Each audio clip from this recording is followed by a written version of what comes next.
Hello and welcome to our YouTube channel technical Gyan 67 में आपका बहुत बहुत स्वागत है। आज की वीडियो में हम सीखेंगे कि फॉर्म के एट्रीब्यूट्स का क्या मतलब होता है। बहुत इंपॉर्टेंट और मेन रहने वाली है वीडियो। प्लीज ध्यान से समझिएगा। उससे पहले आपसे एक छोटी सी रिक्वेस्ट है कि अगर आपको ये वीडियो अच्छी लगे तो आप प्लीज इसे लाइक शेयर सब्सक्राइब करिए और कमेंट सेक्शन में भी कमेंट्स कीजिए और बेल आइकन को भी दबाना ना भूलें, जिससे मैं और भी आपके लिए अच्छी और यूजफुल वीडियोस बना सकूं। लास्ट टाइम हमने बात की थी फॉर्म्स क्या होता है, तो उम्मीद करता हूँ वो तो आपको समझ में आ ही गए होंगे। आज हम बात करने वाले हैं फॉर्म एट्रीब्यूट्स की। फॉर्म एट्रीब्यूट्स एट्रीब्यूट्स का मतलब होता है उसकी क्या विशेषताएं हैं, प्रॉपर्टीज हैं, तो उसके बारे में डिस्कस करेंगे। मैंने बताया था कि फॉर्म जब हम लिखते हैं अपने वीएस कोड में फॉर्म टैग, तो उसमें एक ऑप्शन आता था एक्शन ऑटोमेटिकली। ये एक्शन क्या है? ये एक्शन इज द एट्रीब्यूट है। ठीक है। एक्शन डिफाइन करता है कि फॉर्म के डेटा को हमें कहाँ पे सबमिट करना है, वेयर टू सबमिट डेटा। वो हम सब सीखेंगे कि कैसे सबमिट होगा, कहाँ पे सबमिट होगा, कैसे वो मैसेज आता है कि योर फॉर्म इज कंप्लीटेड, वो सब हम देख लेंगे। पहले आप ये चीज समझिए बेसिक। ठीक है। एक्शन ये बताता है कि वेयर टू सबमिट डेटा, कि हमें डेटा को सबमिट कहाँ पे करना है। ठीक है। उसके बाद आता है मेथड। इसी के अंदर आता है मेथड। ये सबसे मोस्ट इंपॉर्टेंट चीज है मेथड। और यह आपको इंटरव्यू में जरूर पूछे जा सकता है कि आप एक्शन के बारे में बताइए, क्या पता आपको मेथड कौन कौन से मेथड होते हैं इसके अंदर। इसके अंदर हमारे पास दो तरह के मेथड होते हैं। एक होता है गेट मेथड, एक होता है पोस्ट मेथड।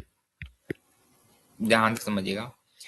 गेट मेथड वो मेथड होता है जिसमें अगर मान लो आपने कोई फॉर्म बनाया है जिसमें यूजर नेम, ठीक है, जिसमें पासवर्ड है, ईमेल आईडी है, मतलब यूजर का सारा इंफॉर्मेशन है, और आपने उसमें यूज कर दिया गेट मेथड, तो क्या होगा ना कि ये जो यूजर नेम है, ये जो पासवर्ड है, ये जो ईमेल आईडी है, ये सारा डेटा आपको यूआरएल में दिखेगा यहाँ पे वेबसाइट के। जैसे आपकी मान लो वेबसाइट है,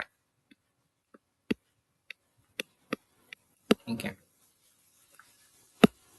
सपोज करो आपकी एक वेबसाइट है अमेजोन, कोई भी हो सकती है। तो ये जो आपने ये लिखा है ना यहाँ पे आ जाएगा ये यूजर नेम। ये जो आपने पासवर्ड लिखा है एम% करके, ये पासवर्ड आ जाएगा यहाँ पे। एम% करके ये आपका ईमेल शो लगेगा।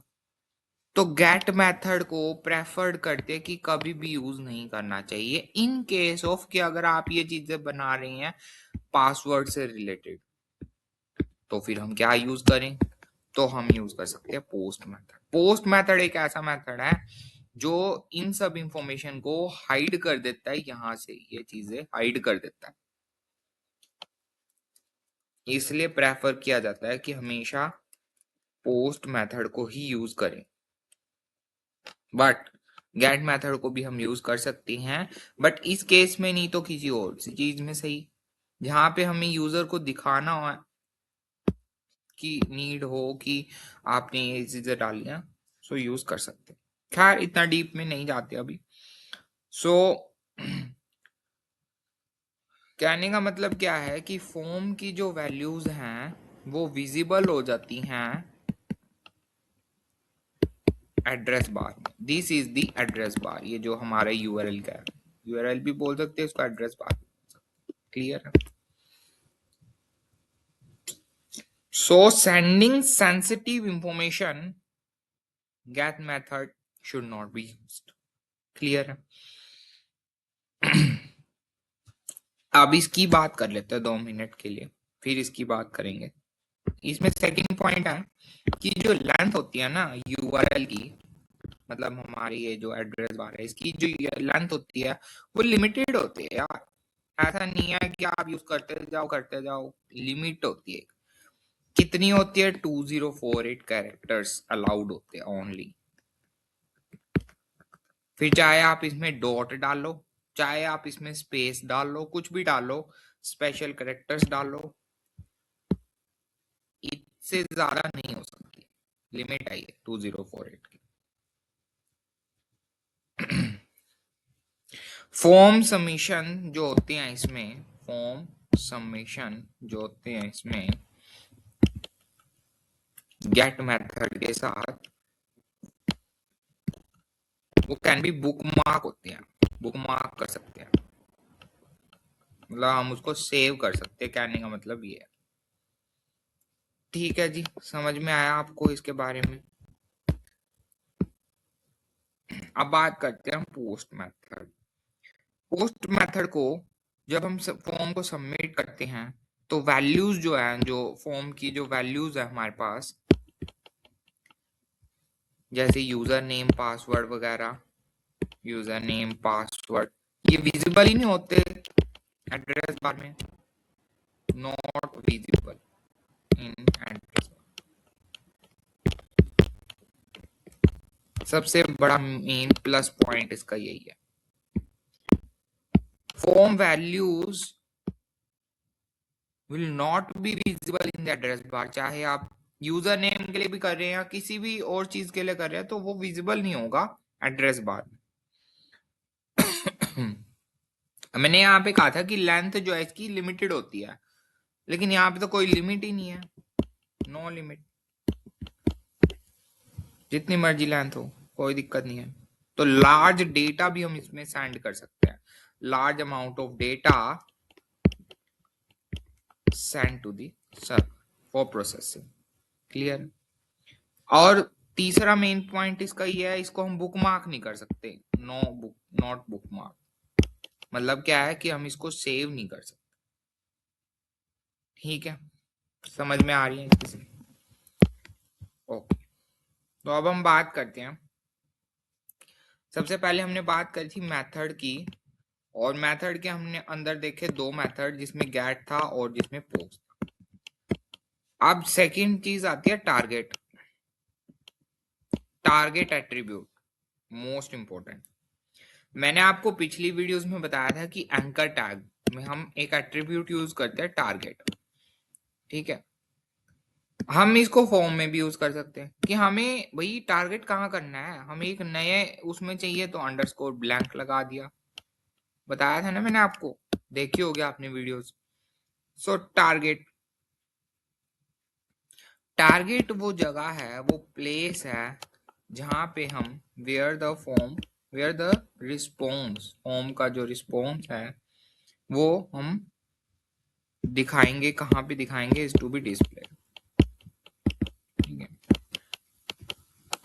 सो अंडरस्कोर ब्लैंक हमने बोला, इसका मतलब होता है कि हम फॉर्म को एक नए टैब में लेके जाना चाहते हैं। अंडरस्कोर सेल्फ, ये हमारा करंट विंडो में शो करता है, जो विंडो हमारी चल रही है उसी विंडो में हमें शो कर। अंडरस्कोर पेरेंट, पेरेंट फ्रेम में, क्योंकि हमारा पूरा जो पूरा डॉक्यूमेंट है वो हमारा पेरेंट ही तो है, उसके अंदर ये छोटे छोटे चिल्ड्रंस ही तो हैं जो हम क्रिएट करते हैं फॉर्म, ये वो। ठीक है, उसके बाद बात करते हैं हम टॉप की, अंडरस्कोर टॉप, ये full body of the window, full body, पूरी बॉडी दिखाता है। क्लियर हो रही है सारी चीजें? सबसे मोस्ट इंपॉर्टेंट चीज है ये एट्रीब्यूट्स। तो मैं उम्मीद करता हूँ कि आप भी प्रैक्टिस करेंगे अपने बिहाफ पे और इनको समझने की कोशिश करेंगे। सो प्लीज समझिएगा इसमें, ये मोस्ट इंपॉर्टेंट चीजें हैं जो मैं आपके साथ डिस्कस कर रहा हूँ। फिर आता है एक और एट्रीब्यूट जिसको बोलते हैं ऑटो कंप्लीट। ये जो हम एट्रीब्यूट डिस्कस कर रहे हैं ये फॉर्म के एट्रीब्यूट भी हैं, और इसमें से जो टारगेट एट्रीब्यूट है वो एंकर टैग का भी एट्रीब्यूट है। सो बहुत यूज है इनका। अब हमने बात करी ऑटो कंप्लीट। ऑटो कंप्लीट क्या बताता है? Whether the form should have auto complete on और off, whether the form should complete, auto complete भी ऑन रहना चाहिए या ऑफ रहना चाहिए, ऑन और। देखते हैं ऑन।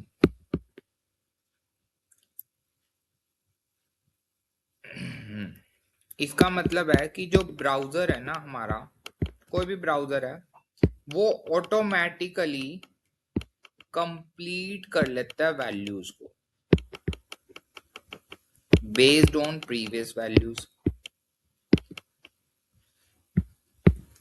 मतलब क्या है, आपने कोई फॉर्म भरा भी अभी जस्ट, ठीक है,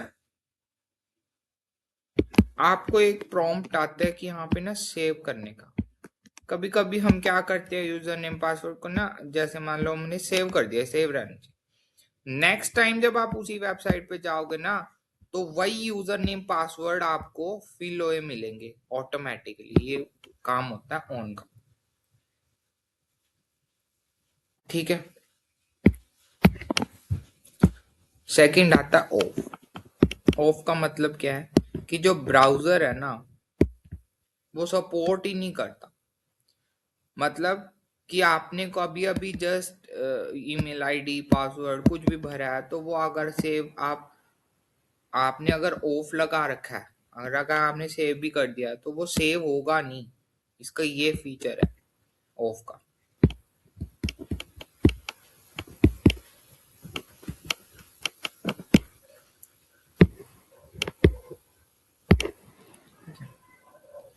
सो अभी मैं ये बेसिक बेसिक चीजें आपको बताई है, तो आप प्लीज ट्राई करके देखिएगा। कोई प्रॉब्लम आती है तो प्लीज पूछिएगा। और उसके बाद बात करेंगे हम जो फॉर्म में यूज होने वाले बेसिक और इम्पोर्टेंट चीज है, वो है इनपुट एलिमेंट्स, जिससे सारा फॉर्म क्रिएट होता है। सारी कहानी इसी से स्टार्ट हो रही है। मेन तो है तो ये भी, बट उसके बाद बात करते हैं। अब हम थोड़ा सा बेसिक बता देता हूँ मैं आपको। इनपुट एलिमेंट और टैग्स भी बोल सकते हैं फॉर्म। अब जैसे हम इनपुट, सॉरी मेरी राइटिंग पे मत जाइएगा, ये थोड़ा ऐसी है, कोशिश कर रहा हूं मैं फिर भी। Input type equal to text. अब देखिए टेक्स्ट है, ईमेल है, यहाँ पे ये स्मॉल में ही है सारे। सबमिट, बटन, ये सारे यहाँ पे एज इट इज आएगा। ये तो मैं लिख नहीं रहा, तो ये सारा ऐसे ही लिखना है, इक्वल टू करके। फिर रेडियो बटन, फिर इसमें आता है चेक बॉक्सेस, फिर इसमें ही आता है बेसिक, समझा रहा हूँ मैं। उसके नेक्स्ट वीडियो में मैं आपको ये एक एक पॉइंट क्लियर करूंगा, ठीक है। फिर लास्ट में हम इसको प्रैक्टिकल देखेंगे। चीजें समझिए पहले आप। मेरा तो मेन मोटिव यही रहता है कि आपको पहले अच्छे से क्लियर हो सारी चीजें।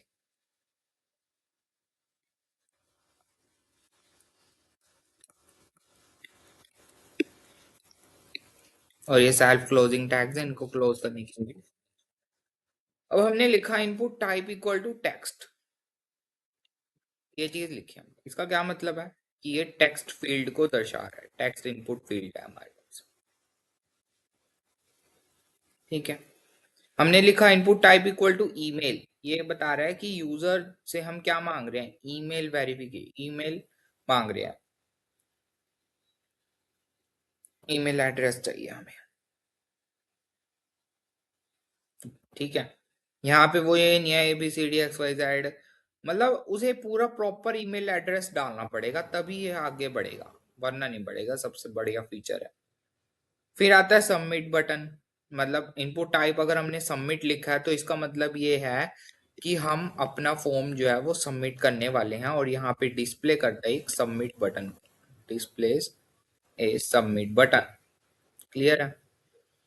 बटन क्या बता रहा है, ये बता रहा है कि यहाँ पे एक बटन को दर्शा रहा है, क्लिकेबल बटन है हमारे पास। ओके। रेडियो, रेडियो बटन की हमारे पास बहुत सारे मल्टीपल ऑप्शंस हैं। जैसे मान लो आपने कोई बुक चूज करनी है, उसमें इंग्लिश की है, उसमें हिंदी की है, ठीक है, उसमें मैथ्स की है, तो कौन सी बुक्स को चूज करना है, वो रेडियो बटन की मदद से हम कर सकते हैं। सेकंड आता है चेक बॉक्स। चेक बॉक्स जैसे मान लो जेंडर होता है, जेंडर में मेल और फीमेल, ठीक है, मेल या फिर फीमेल, दोनों में से कौन सा चाहिए। या इनको हम रिवर्स भी कर सकते हैं, इसमें हम जेंडर भी लगा सकते हो, क्योंकि रेडियो बटन में हम इस तरह से होते हैं, ये बिंदी टाइप, ठीक है, यहाँ पे कि मेल या फीमेल, ऐसे देखा होगा आपने, तो फिर हम सिलेक्ट कर लेते हैं। चेक बॉक्सेस तो मल्टीपल भी हो सकते हैं, जैसे मान लो, तो हम ये एग्जांपल इसमें भी दे सकते हैं और ये इसमें भी दे सकते हैं, यूज कर सकते हैं हम जैसे भी आपको सही लगे, ठीक है। बट मैं यही कहूंगा कि इसमें तो हमारे पास मल्टीपल ऑप्शंस होते हैं, तो इसमें हमें यही यूज करना चाहिए, ठीक है। और रेडियो बटन मतलब उसमें जेंडर फीमेल मेल ये पूछते हैं जनरली हम फॉर्म्स में। फिर हमारे पास आता है डेट। इनपुट टाइप डेट क्या बताता है कि आपकी डेट की वैलिडेशन करता है,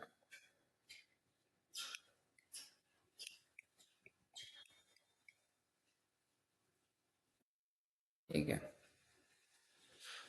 फिर बात करते हैं इनपुट टाइप नंबर क्या है, कि ये फॉर्म के अंदर ये जो खाना बना हो, यहाँ पे हम सिर्फ नंबर एंटर कर सकते हैं, कोई टेक्स्ट नहीं, कोई कुछ नहीं, सिर्फ नंबर्स आर अलाउड, ठीक है।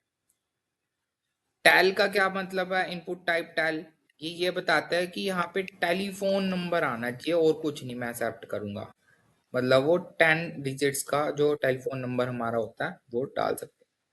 तो देख सकते हैं आप कितनी सारी चीजें इनपुट टाइप टेक्स्ट में। सो उम्मीद करता हूँ सबसे पहले आप इसको ट्राई करेंगे बेसिक बनाने की, जैसे मैंने आपको बेसिक HTML फॉर्म बनाना सिखाया था लास्ट वीडियो में VS कोड में। सो ट्राई कीजिए, फिर भी कोई प्रॉब्लम आती है तो पूछिए। और अगर आपको ये वीडियो अच्छी लगे तो प्लीज चैनल को लाइक शेयर सब्सक्राइब कीजिए और बेल आइकन को भी दबाना ना भूलें, जिससे मेरी वीडियोस आपसे सबसे पहले आप तक पहुंच सके। Thank you and have a nice day.